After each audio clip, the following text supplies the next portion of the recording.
Hello again, this is G for AI for Pinoys and may share lang ako today na discover ko lang with the Google Chrome na browser.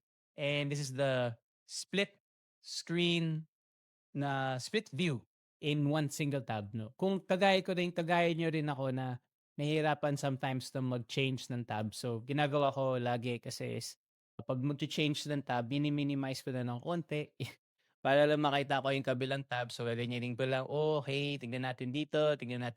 Copy paste ako, lalagay ko dito. Yeah, copy paste natin, lagyan natin sa kabila. So, usually that's my style.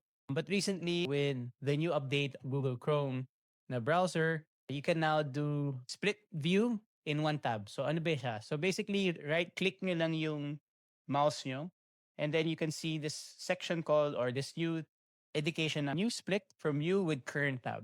So pwede click nyo lang siya tapos yung current tab na aning gusto mo, i-merge nyo dun sa isa. So magiging single tab na lang siya. Like this, see, tadan. So now you can now look at your one tab na ginagamit ko before and the other tab na ginagamit ko. So say ito ginagamit ko si Gemini, ito ginagamit ko yung Google Docs. No?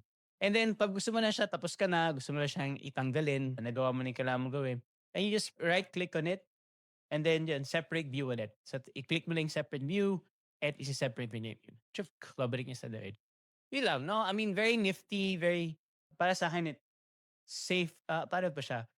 Makes things easier, especially if you're copy pasting. Kung copy paste kayo lagi or nag-check kayo ng multiple tabs. As in, sobrang useful niyang gamitin, no?